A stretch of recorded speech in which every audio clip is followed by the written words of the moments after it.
Hi everyone, Tiny Tano here, the internet's tiniest in a little tiny box nerd, and it is time for another edition of our Madness Bracket series. We're not keeping it just in March. We're not just going to keep it in March. We're going to do these Madness Brackets, kind of space them out when I get time to do one. We'll do one. And I thought what would be fun today is to follow up on this with a Gorillaz Madness bracket. I thought this was a pretty decent bracket. Unfortunately, it's a little old, so it doesn't contain any tracks from... But I'm not really much for Gorillaz' last full-length LP, and I don't think a lot of the tracks on that record can really go toe-to-toe with many of the best tracks throughout the band's discography.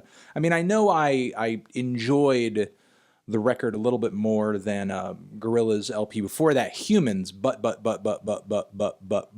I would argue that the high points on Humans are higher than that of the high points on the last Gorillaz LP. So even if you were scrounging the best tracks from that album, I would not predict that the tracks off of that record would fare all that well in a bracket if we're talking about the cream of the Gorillaz crop. Because as I did say in my review, my biggest issue with Humans is really that it's overloaded with a lot of very unfulfilling tracks. You know, it's an album that I think really could have been cut down quite a bit and have been made a more solid release in the band's discography. But without any further ado, let's kick it off in the top left quadrant over here.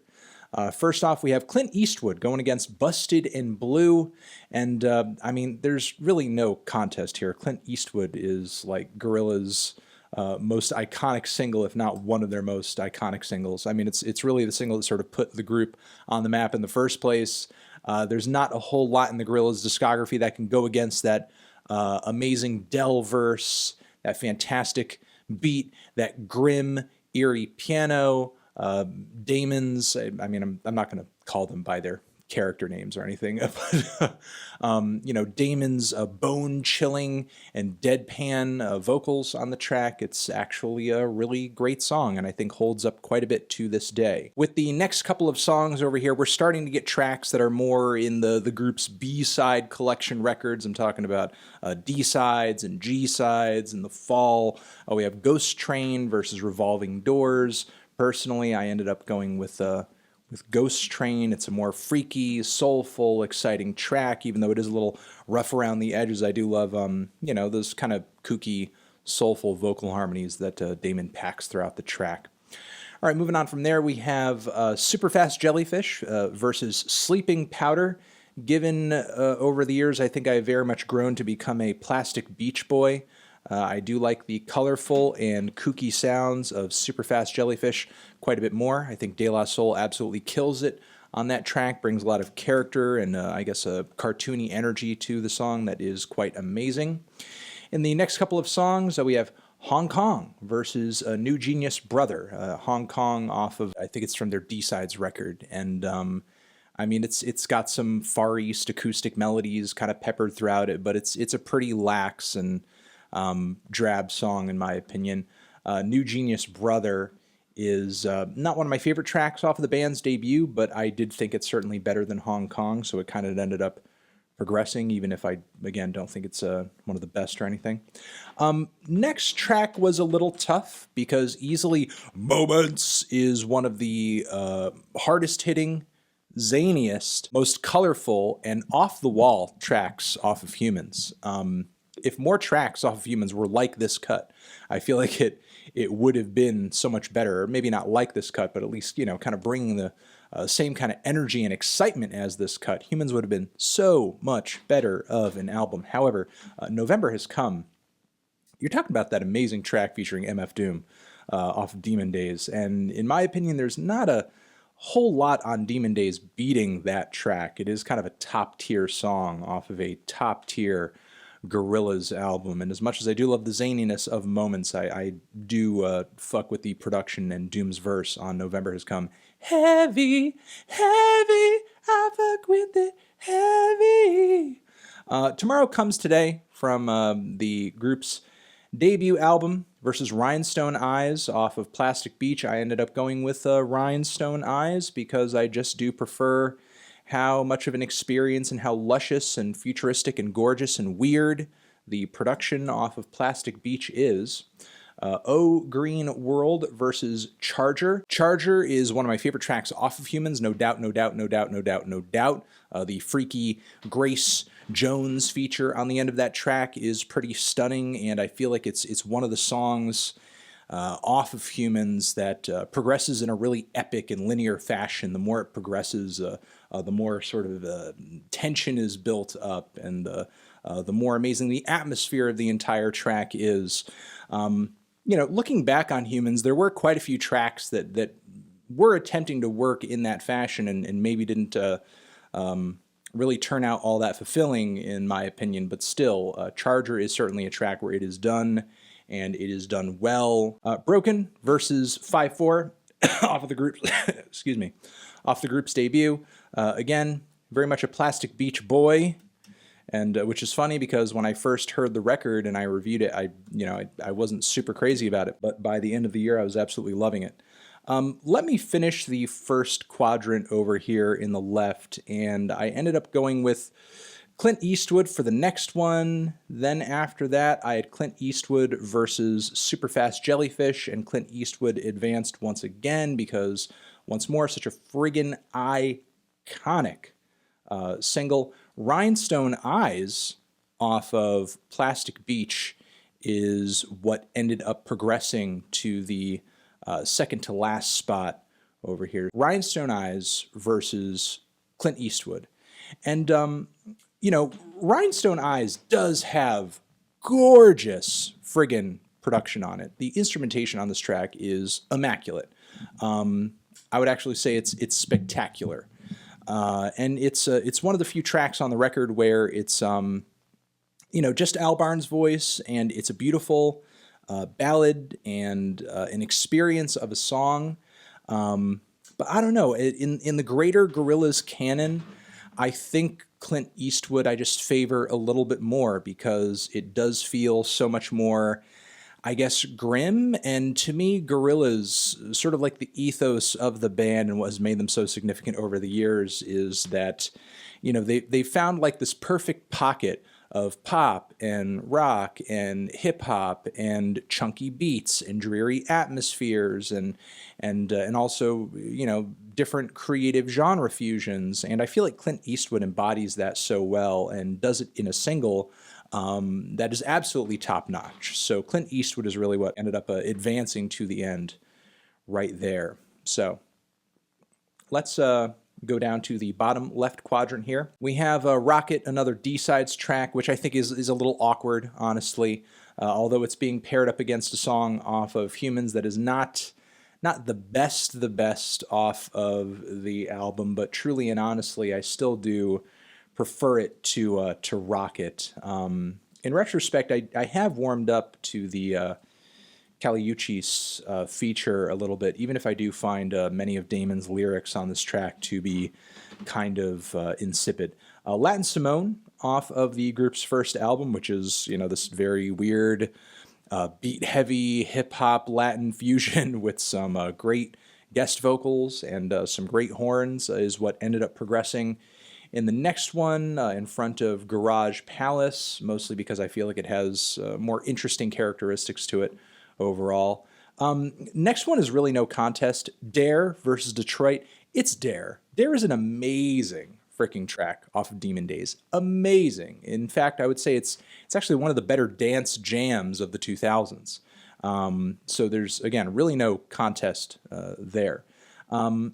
With Out of Body versus Every Planet We Reach is Dead, I ended up going with Every Planet We Reach is Dead. Mostly because of sort of what I talked about earlier with Clint Eastwood. I feel like that song does so much better of a job of embodying exactly what makes Gorillaz so special, kind of that despondent and like dystopian aesthetic and attitude and kind of creeping mournfulness or just dread, that comes out of some of Gorillaz' best songs. And I feel like that Demon Days track certainly brings that to the table. Dracula versus Stylo, another no contest for me in my opinion. Stylo is absolutely amazing. An experience of a song. The Mos Def appearance on that track is fantastic. Bobby Womack on that song is amazing. Like Bobby Womack's appearances around this point in the 2010s, like literally revived that dude's career. And it's because his vocal performance here is killer. I love the futuristic electro groove and synths on this track. Damon Albarn's refrains that he writes into the song are incredible. You know, and the way the song moves and shifts from one section to the next, it really does feel like you're progressing through like the psychedelic background sort of like popping up behind Binky in that Arthur episode with the meme. You know, as you're listening to that song, it's like the whole world sort of shifts and changes around you. It really just like transports you to another place, at least in my experience. It's a very transportative song in my view. In the next couple of tracks over here, we have We Got the Power versus Rehash. I ended up going with Rehash, even though it's the opening track to the first Gorillaz album, and it's not my favorite cut off of the record. We Got the Power is actually one of the cuts off of Humans that I don't care for all that much. It does feature Jenny Beth of Savage's fame on vocals, although I'm not super crazy about how she was incorporated into the track. I think her inclusion is a little awkward, which was kind of another one of my gripes with many tracks off of Humans. The guests on the record just felt really overbearing, and I feel like every appearance was not really as great as it could have been, as far as, again, the way certain artists were included and placed into the album. So I ended up going with Rehash. Moving on from there, Fire Coming Out of the Monkey's Head versus To Binge. I ended up going with To Binge. Progressing on from there, Dare is what ended up making it past Every Planet We Reach, and Latin Simone, so that was in the second to last sort of pairing in that section, and what ended up making it to the end of the section in the bottom part of this quadrant is actually Stylo, which is not super surprising. Stylo is a better track than Sweepstakes, in my opinion.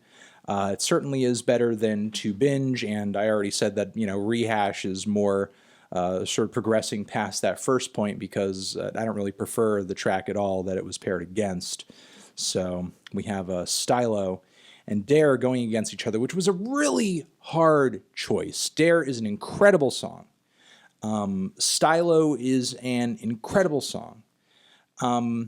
It's a little tough, especially because to kick Dare out at this point means that I'm kicking this track out before I've kicked out other songs off of Demon Days in this bracket that I don't even like as much as Dare. Feels kind of sucky to remove Dare at this point, but honestly, that is what I ended up doing. I feel like Stylo is so much more powerful and so much more momentous of a track. All right, let's head to the upper right quadrant. First, we have Dirty Harry versus White Flag. Again, Plastic Beach Boy ended up going with White Flag on that one. No further explanation needed. Now, moving on from there, M1A1 off of the band's debut record. It's not one of the more substantive or concise songs off of the record, but it is quite heavy and chaotic and noisy. And honestly, I'm not much for a lot of tracks off the fall. So now moving on from there, we had Ascension going against Feel Good Incorporated, which I do like Ascension a lot. You know, Vince Staples' feature on that track is amazing. The production progresses really well and reaches a fantastic climax. But I don't know, man. There's not a whole lot competing with Feel Good Inc. as well.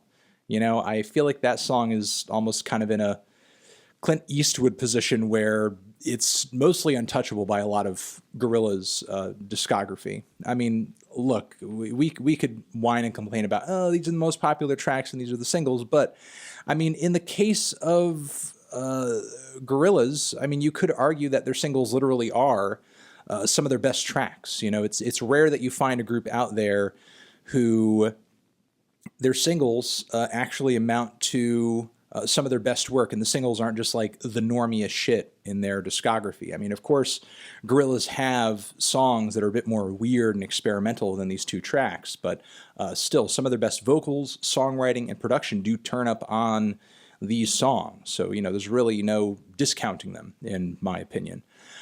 Plastic Beach versus Let Me Out.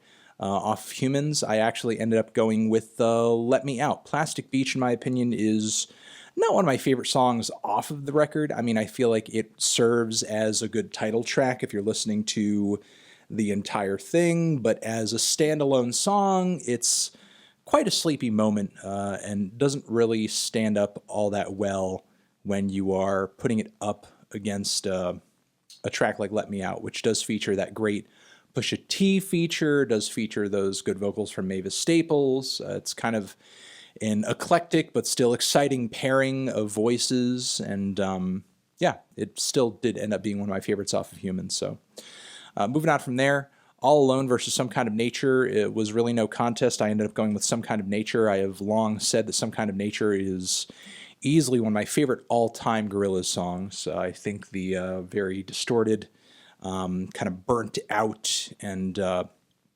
quirky instrumental on that track is amazing. Lou Reed's lead vocals amounts to one of the best vocal features I think Gorillaz have had across their entire discography.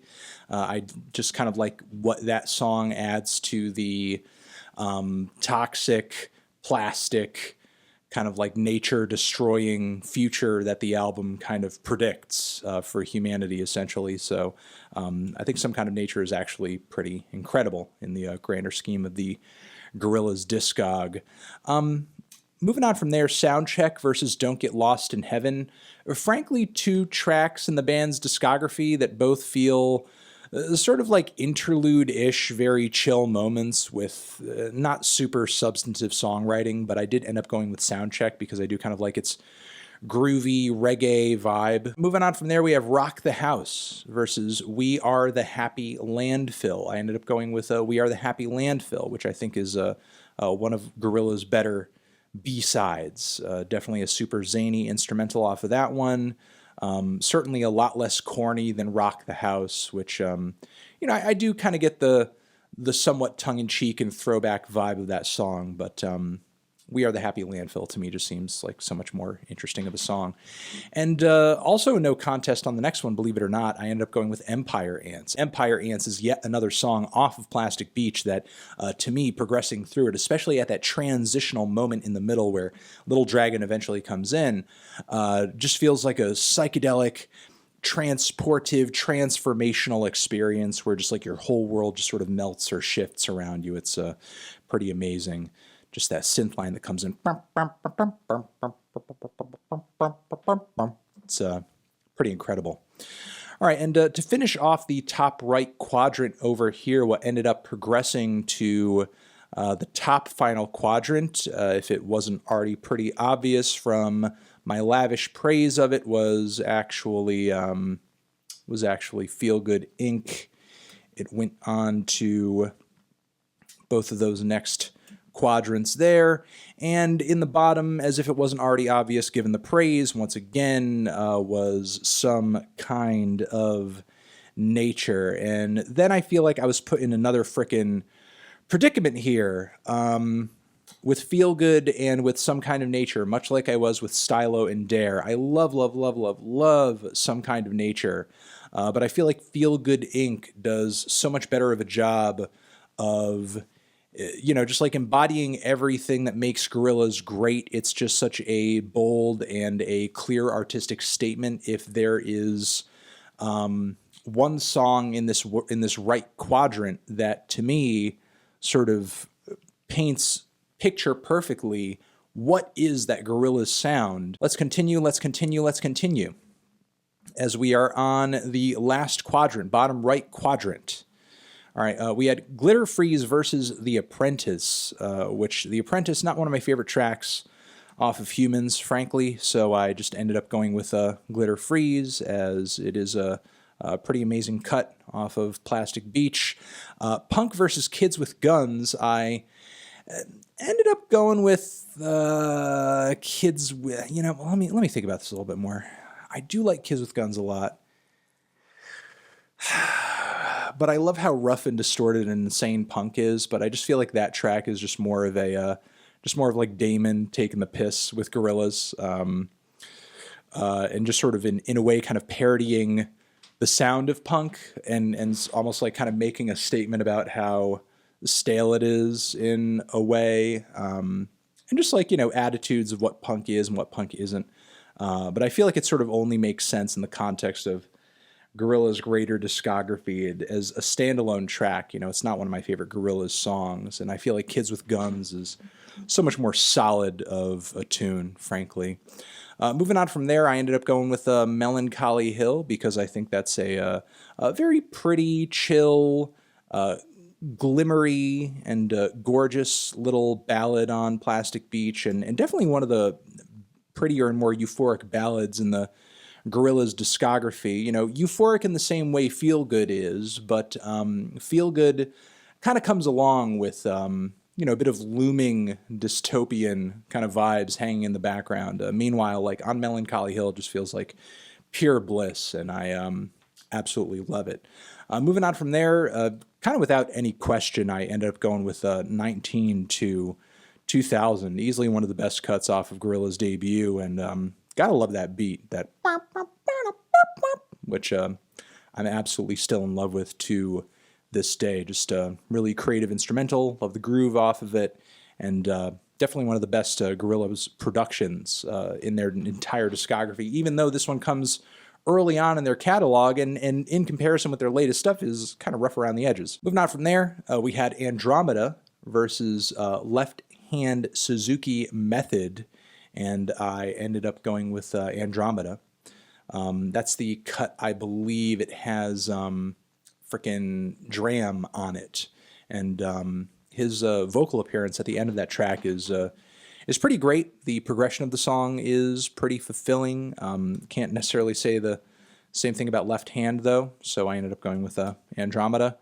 Last Living Souls and Saturn's Bars. I ended up going with Last Living Souls. Kind of for a lot of the same reasons I did with Kids and Guns. I think it's the more solid track. I think it's got that nice dreary vibe to it.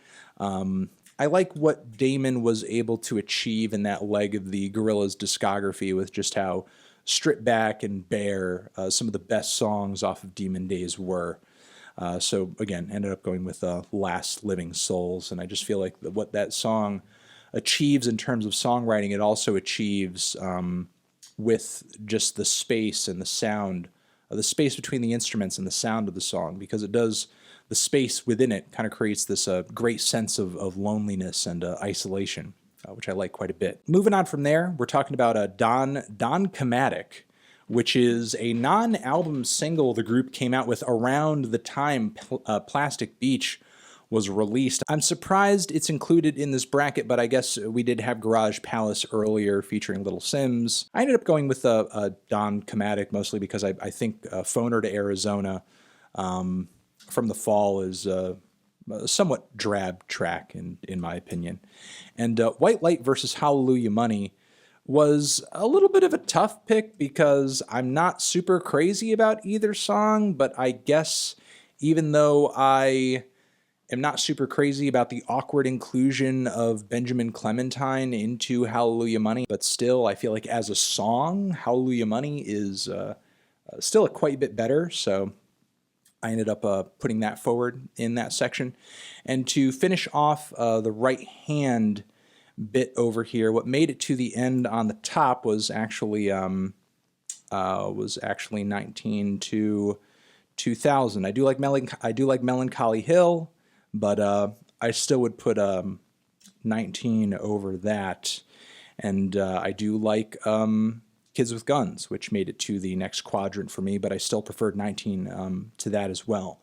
And moving on from there, I actually had Last Living Souls. Now, to me, this was like the probably the easiest quadrant for me to complete because I didn't feel like I was like sacrificing anything necessarily when I picked my favorite of these two tracks, which actually ended up being 19, which is kind of funny because we have two songs here that are from the group's debut album, and in the grander scheme of things, that's it's not. I mean, my favorite Gorillaz albums are easily Plastic Beach and Demon Days. Their debut is not my favorite, and yet I've ended up here with two tracks from the debut in the final four. So having said that, it should be no surprise that for the final two, I ended up going with Stylo and Feel Good. Which I think is a pretty interesting head-to-head over here. And the reason I feel that way is, you know, you have one of Gorillaz' best singles, and then on top of it, you have one of Gorillaz' most experience-like, heady, cerebral, large-scale, and cinematic songs. You know, you have a track that from Gorillaz I think requires a little bit more attention on the part of the listener to really get the full experience out of it. This is sort of like an interesting dichotomy of Gorillaz' catalog. Honestly, even though I do feel like Feel Good Incorporated is a bigger track as an experience, what really kind of gets my blood flowing, I just ended up going with Stylo. If we were given a different orientation here, I feel like you know, maybe other tracks that I think are in the league of this song would have gone a bit farther, whether you're talking about Dare, whether you're talking about Empire Ants or some kind of Nature, again, given a different orientation. But honestly, I'm pretty happy with this pick because Stylo is an amazing song and is worthy of all and any praise that it gets. So I think I'm just going to leave it at that. This has been my Gorillaz Madness bracket. Thank you very much for watching. I hope all of y'all are doing well, and let me know down in the comments what your final four in this bracket would be, what song you would end up picking for the last one. Over here next to my head is another bracket that you can check out. Hit that up or the link to subscribe to the channel. Anthony Fantano, Gorillaz Madness, forever.